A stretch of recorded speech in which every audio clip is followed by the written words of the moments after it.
The phone shattered the silence like a gunshot in the dead of night, its shrill ring slicing through the walls of the old farmhouse at exactly 3:33 a.m.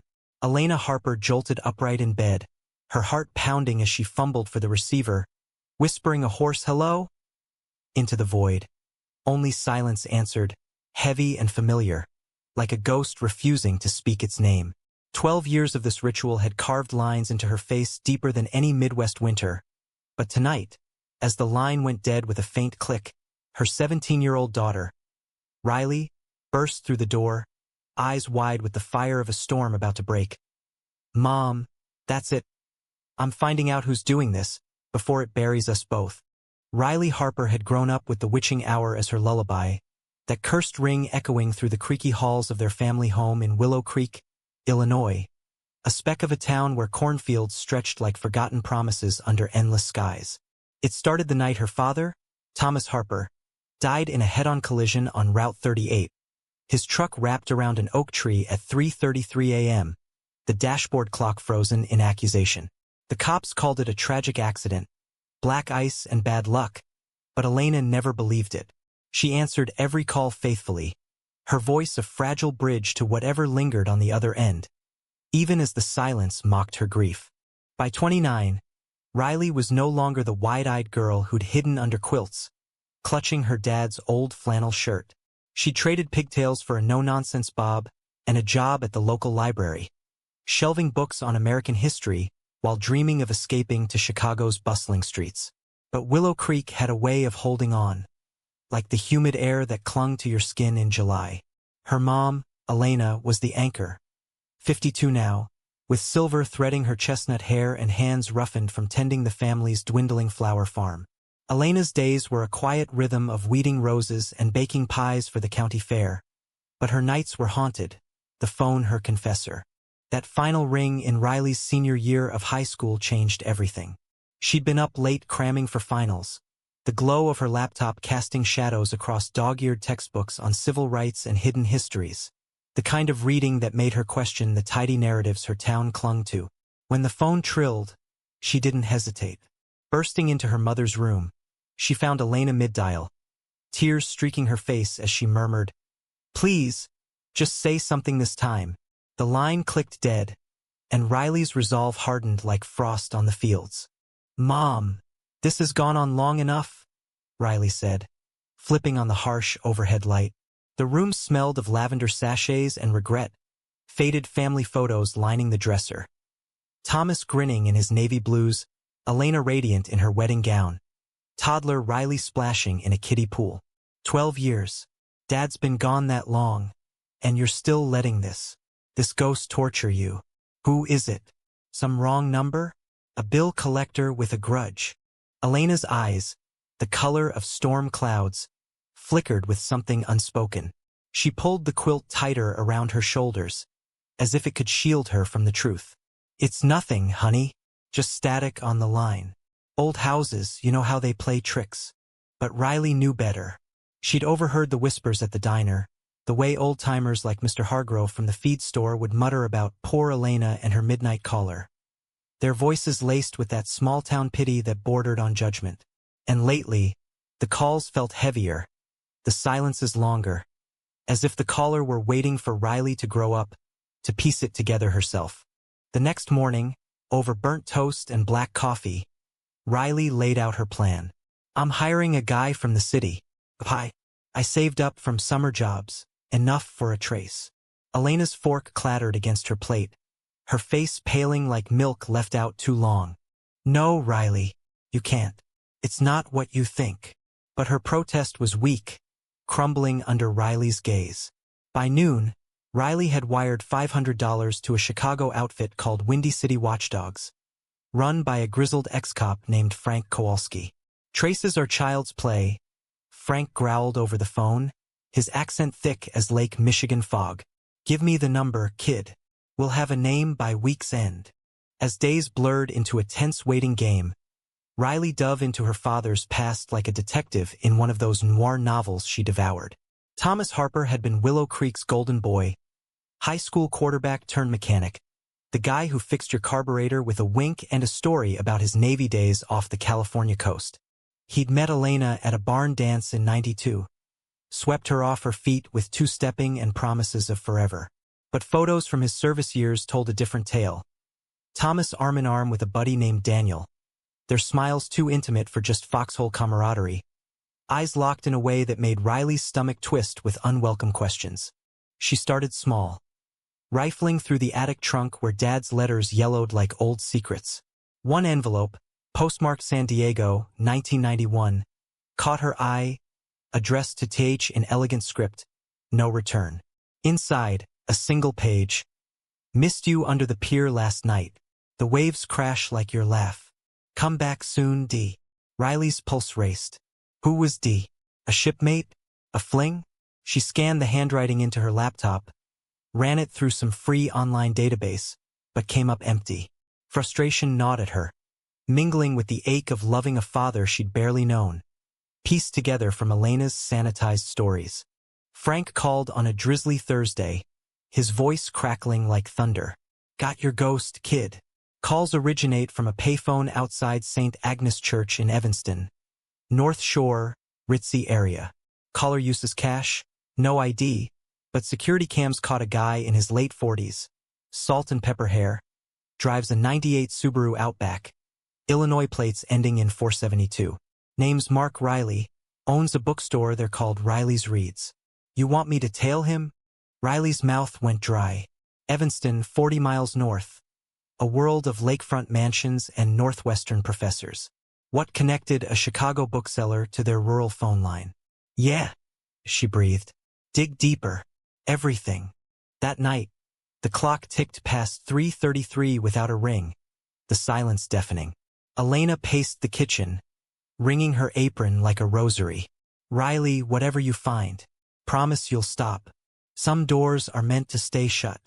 But Riley couldn't promise. Not when the first puzzle piece of her father's life gleamed like a forbidden key. She booked a train ticket for Saturday, telling Elena it was a college visit. As the Amtrak rattled north through flatlands giving way to suburbs, Riley clutched her backpack, heart hammering. Riley's Reads squatted on a charming street lined with cafes and boutiques, its window display a tumble of hardcovers on hidden histories, books on the Stonewall riots, essays on queer icons, titles that made her cheeks burn with sudden clarity. Mark Riley was behind the counter, tall and lean, with wire-rimmed glasses and a cardigan that screamed, English prof moonlighting as barista. Mid-40s, just as Frank said, his eyes crinkling with genuine warmth as he rang up a customer's copy of Giovanni's Room. Riley lingered by the LGBTQ+ shelf, feigning interest in James Baldwin, until the store emptied. Then she approached, sliding the Polaroid across the counter, the one of Thomas and his Navy pal, arms slung casual but close. Mark's face drained of color, his hand freezing mid-swipe. Where did you get that? His voice was a whisper, laced with an accent Riley couldn't place. East Coast, maybe Boston. It's my dad, Riley said, steady despite the tremor in her knees. Thomas Harper, and I think you knew him. Better than anyone. Mark's gaze darted to the door, then back, conflict etching lines around his mouth. He flipped the closed sign with a decisive click. Come to the back. Coffee's on me. But kid, this story, it's not mine to tell alone. As they settled into a cluttered office smelling of ink and aged paper, Mark poured 2 mugs from a percolator, his hands shaking just enough to spill a drop. Thomas, he said finally, tracing the photo's edge. God, he hasn't changed. That grin lit up every dark corner. Pause heavy as fog. We met in '89 boot camp in Great Lakes. He was this farm boy from Illinois, all earnest eyes and quiet strength. I was the city kid from Dorchester, running from a family that'd rather see me straight than breathing. Riley leaned forward, the pieces slotting unevenly. You were together? Mark nodded, a sad smile ghosting his lips. Love in the shadows, Riley. Don't ask, don't tell wasn't law yet, but it was gospel. Stolen nights in barracks, letters coded like spy novels. After discharge, we tried to make it real. He came to Boston for a spell, worked construction. We had a tiny apartment above a fishmonger. Smelled like the sea, felt like freedom. Planned to move west, start over. But he went back. Riley pressed, the words tasting bitter. To Willow Creek. To Mom. Mark's eyes clouded. Your mom, Elena, she was kind, Riley. A nurse at the VA clinic. Thomas crashed one night, drunk on cheap whiskey and what-ifs. She patched him up, saw the good in him I couldn't anymore. He said he loved her, built a life. But he never stopped loving me. Those calls. Every anniversary of the crash that took him, I dial your number. 3:33 a.m. The exact minute. Not to speak. Just to hear the line crackle. Pretend he's there. Picking up like old times. Riley's world tilted, the bookstore spinning. Betrayal stung sharp, her father, the pillar of small-town virtue, living a double life. But beneath it, a deeper ache bloomed. The romance of it, fierce and forbidden. Two men carving tenderness from a world that would grind them down. Why now? She whispered. Why let me find you? Because the silence is killing me too, Mark replied, voice breaking. And because you're his eyes, Riley. Tell me, does Elena know? The question hung like smoke. Riley thought of her mother's haunted vigils. The way she'd answer with such desperate hope. I don't think so, but she suspects. Something. Mark stood, pulling a box from a shelf. Letters yellowed and tied with twine. Read these, then decide what comes next. Thomas wanted you to know him, all of him. He wrote about you, even as a bump in Elena's belly. As Riley boarded the train south, the bundle burned in her bag like contraband. Willow Creek's lights flickered into view, but home felt irrevocably changed. The truth was a river, carving new paths through the bedrock of her life. Back in the farmhouse, the air hummed with unspoken tempests. Elena was in the garden when Riley pulled up, knee-deep in snapdragons, her sun hat casting a shadow like a veil. How was the city? She asked, not looking up, dirt-caked trowel poised mid-dig. Riley hesitated on the porch steps, the letters a weight against her ribs. Loud, full of stories nobody tells back here. She wanted to spill it all. The bookstore's quiet sanctuary, Mark's voice cracking on memories of pier walks and coded valentines. But the words lodged like thorns. Instead, she helped with dinner. Pot roast simmering with carrots from the root cellar. The kitchen a cocoon of familiarity that now felt like a lie. That night, past 3:33, Riley lay awake, the house groaning under a gentle rain. She slipped downstairs, the floorboards whispering under her socks, and untied the twine in the glow of the fridge light. Thomas's handwriting was bold, slanted like he was always leaning into the next adventure. Dearest Marky, San Diego sunsets are liars. Too pretty, hiding the salt in the wind that reminds me of your laugh. Elena's wedding band weighs on my finger like an anchor, good and steady. But my heart drifts east every dawn. Riley kicked today, fierce little thing. Imagine her with your curls, my stubborn chin. God, what am I doing? Come claim me before I drown in this straight-laced life. Forever yours, T. Riley traced the ink, tears blurring the page. More followed. Confessions of stolen kisses in motel rooms during business trips. Guilt-laced vows to end it. Promises renewed in the heat of reunion. Thomas's love for Mark was visceral, painted in strokes of ocean foam and dive-bar jukebox tunes. Springsteen anthems about highways and hidden hearts. But woven through was Elena, my North Star, and Riley, the light I never deserved. By dawn, she'd read half, her chest hollowed out. Betrayal wasn't just Thomas's secret. It was the erasure, the way Willow Creek's Bible Belt ethos had forced him into compartments. Lover from family, truth from facade. She thought of the church suppers where he'd lead grace, his voice steady, while inside he warred with himself.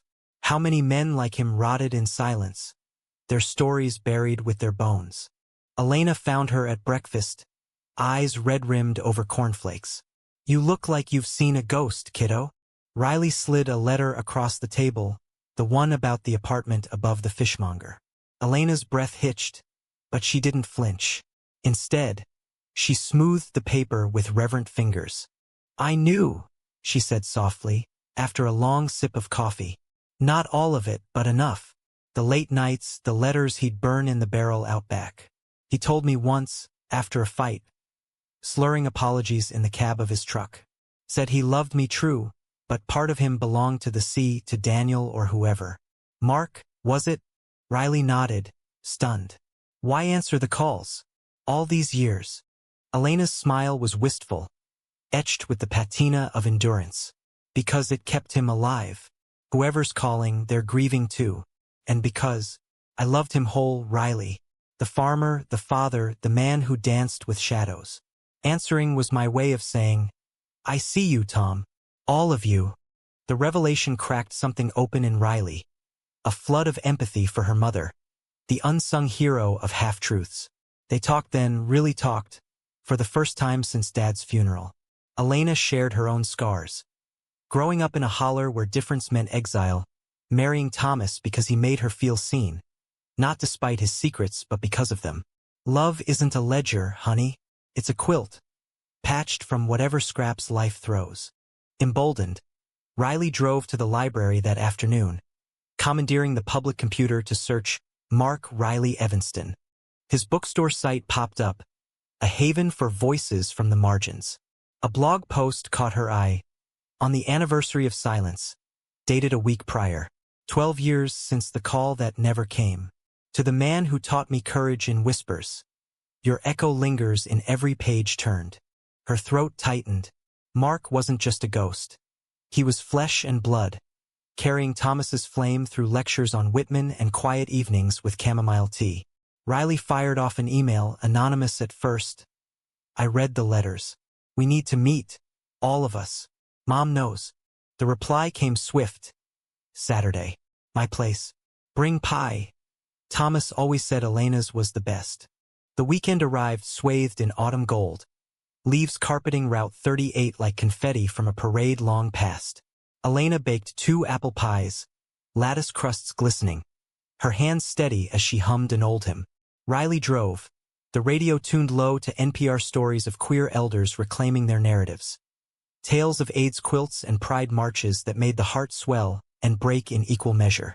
Mark's apartment was above the bookstore, a third-floor walk-up with creaky stairs and views of Lake Michigan's restless blue. He greeted them at the door in a faded Harvard sweatshirt, the same one from the Polaroid, his hug enveloping Elena like an old friend. "You answered every time," he said, voice thick, "even when I was too coward to speak."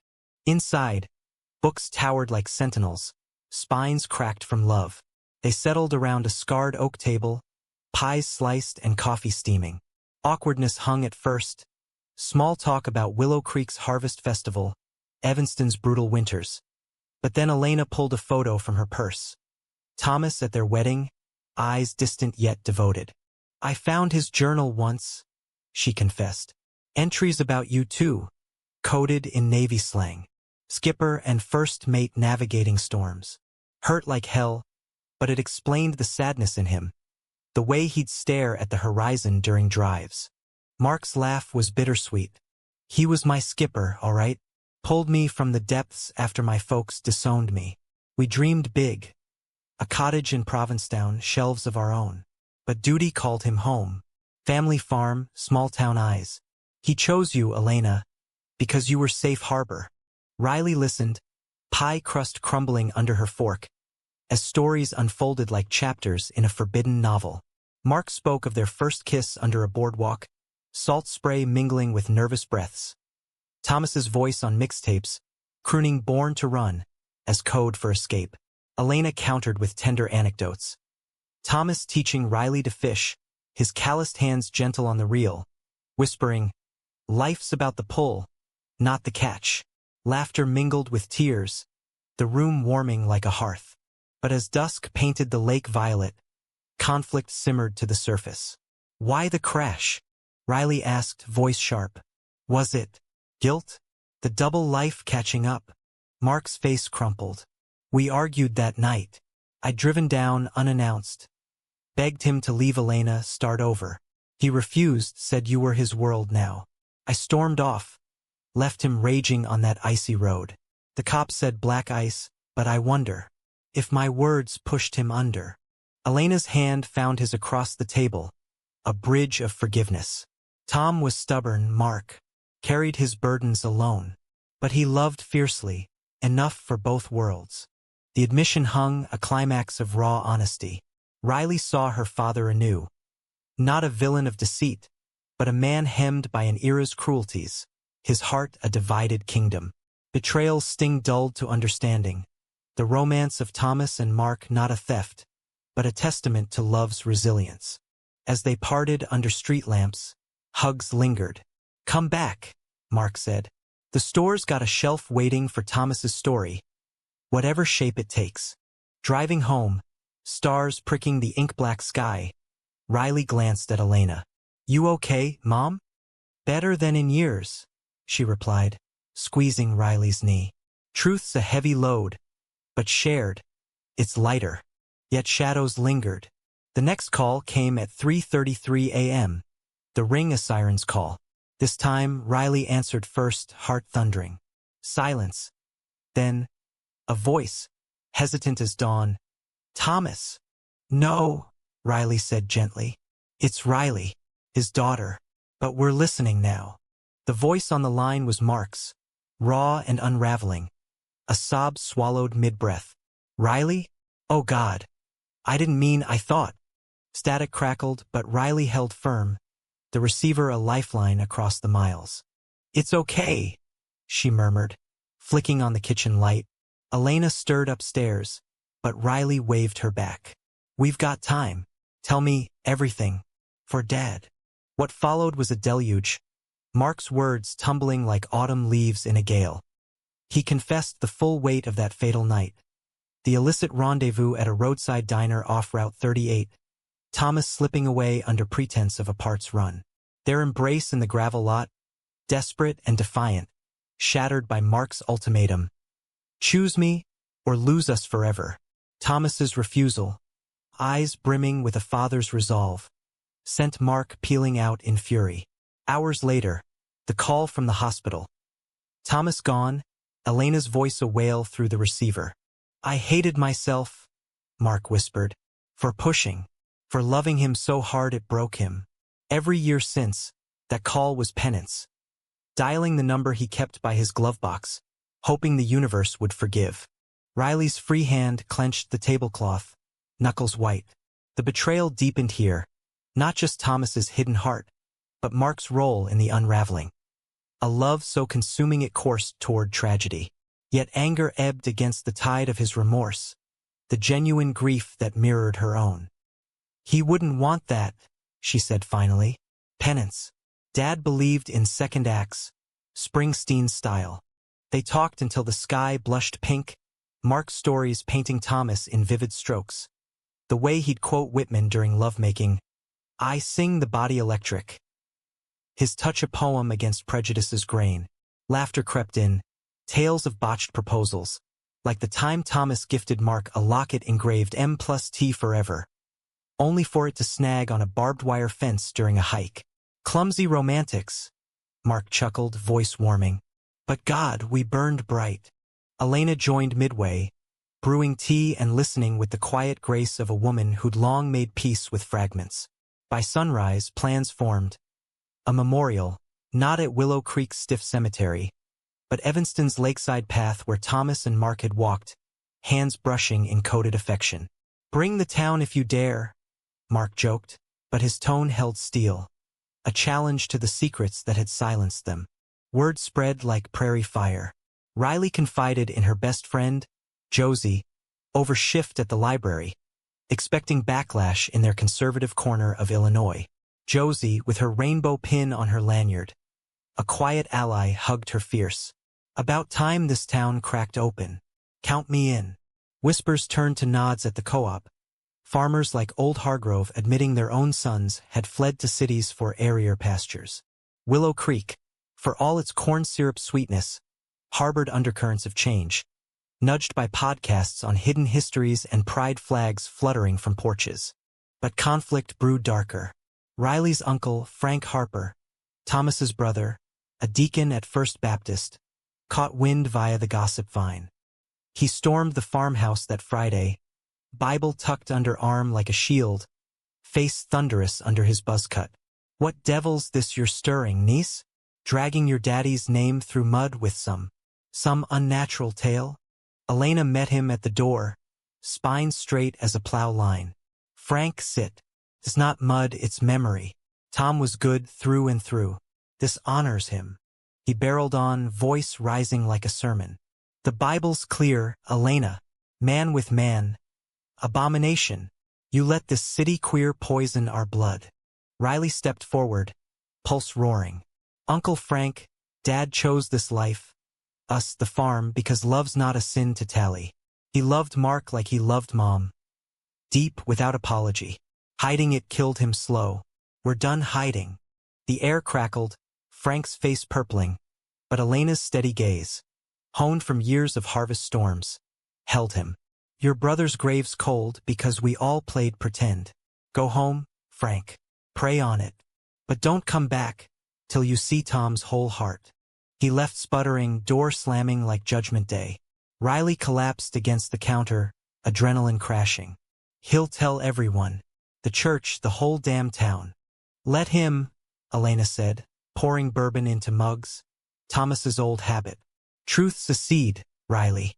It'll grow, weeds and all." The memorial dawned crisp, October's chill nipping at cheeks as 50 souls gathered on Evanston's beach path. More than Riley dreamed. Josie brought banners scrawled with love wins, her girlfriend Lena piping up folk tunes on guitar. Mark arrived solemn in a wool overcoat, carrying a brass urn Elena had unearthed from the attic.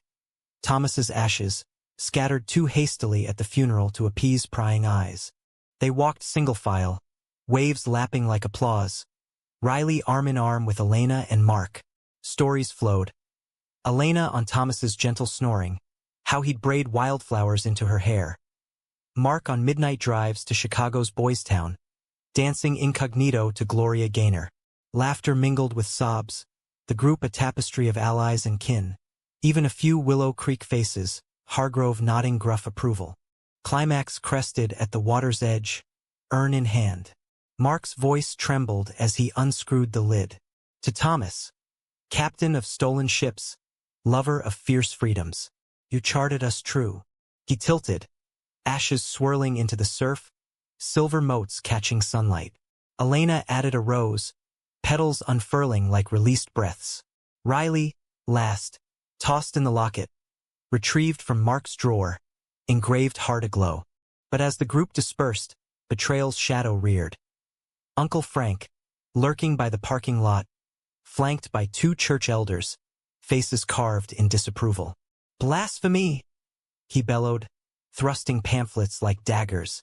"Repent, or burn with him." The crowd hushed, tension coiling like a spring. Riley stepped forward, voice steady. "Uncle, Dad burned plenty in life, hiding who he was. We're done with that fire. Join us or step aside."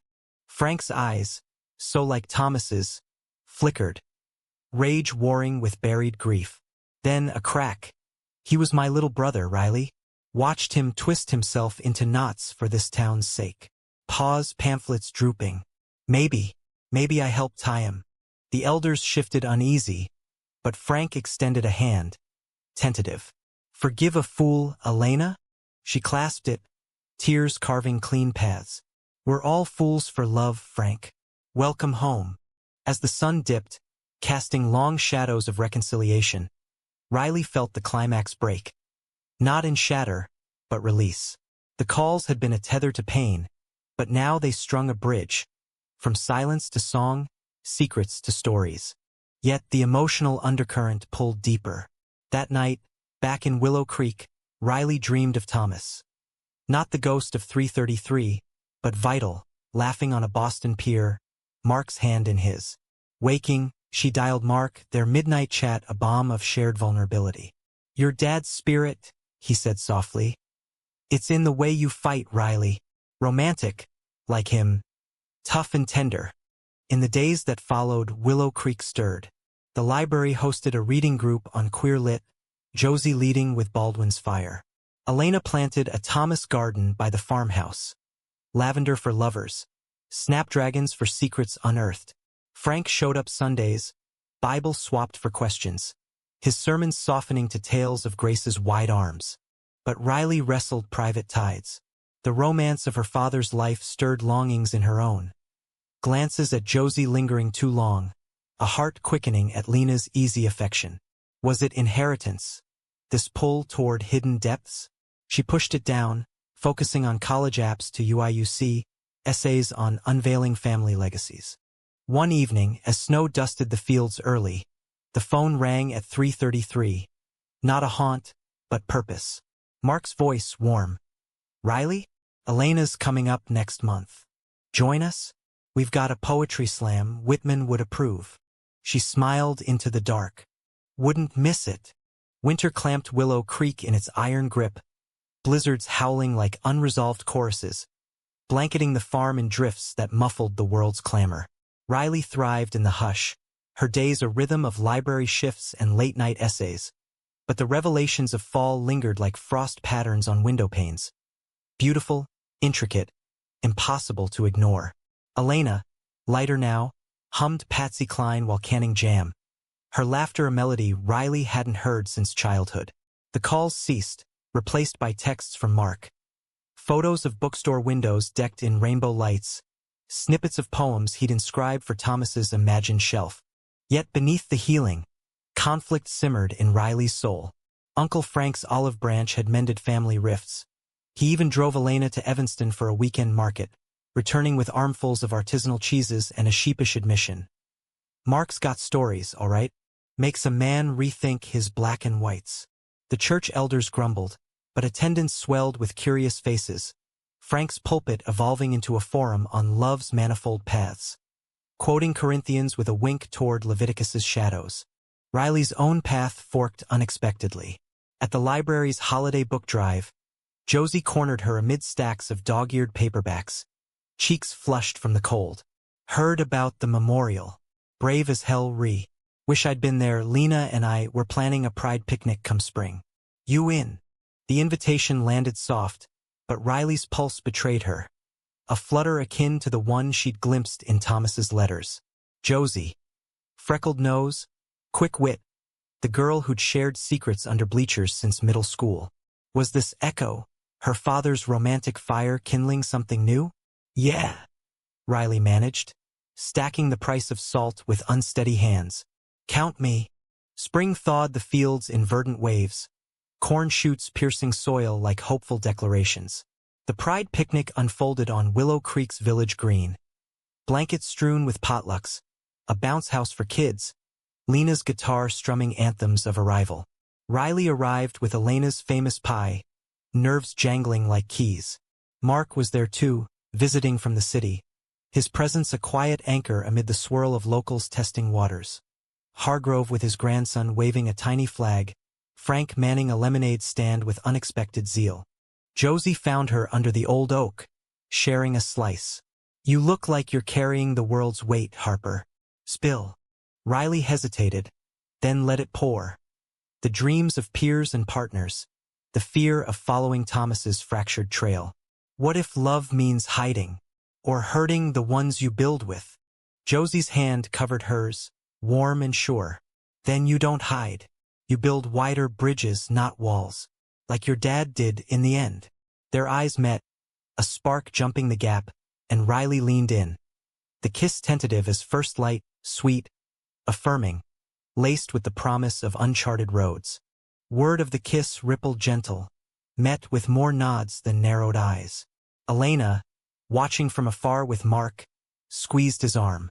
Look at her, our girl's charting her own stars. The true climax crested not in confrontation, but convergence.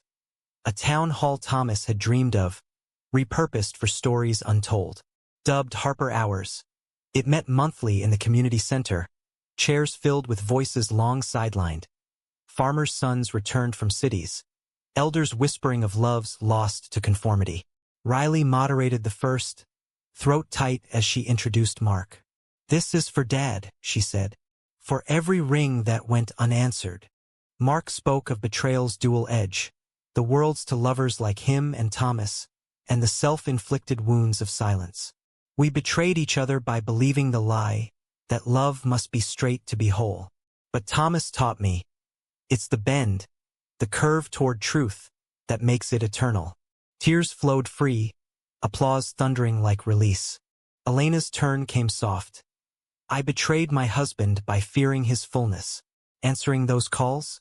It was atonement, to him, to Mark, to the boy I glimpsed in his eyes. Love's not possession, it's witness. Riley closed with her own confession, voice steady. I thought truth would shatter us, but it mended, cracks letting light in, like kintsugi bowls. Josie beamed from the front row, their hands entwined under the podium. As summer bloomed, the farmhouse garden flourished, Thomas's roses entwining Mark's donated lavender, a living emblem of blended roots. Riley deferred UIUC for a gap year, interning at Riley's Reeds, where city bustle met small-town soul. Dates with Josie unfolded in stolen moments. Lakeside picnics echoing her father's, debates over Baldwin that stretched into dawn. One August eve, as fireflies danced like errant stars, the group gathered for a private rite. At the oak where Thomas crashed, now a memorial grove with a bench engraved, to bent truths, they scattered wildflower seeds. Mark raised a toast with bourbon from Thomas's old flask. To betrayals forgiven, loves reclaimed. And to Riley, the keeper of rings. Elena linked arms with him, Riley with Josie, the four silhouetted against sunset's romantic blaze. No ghosts haunted 333 anymore. Only echoes of voices, woven into the wind. In the humanistic hush of harvest, Willow Creek stood transformed. Not utopia, but a field richer for its tilling. Thomas Harper's legacy bloomed in acceptance's quiet revolution. A father remembered fully, a daughter loved openly, a mother witnessing grace. Love, it turned out, rang clearest not in silence, but in the courageous call to answer. And so, under endless American skies, the Harpers found their forever. Not in perfection, but in the beautiful battered whole.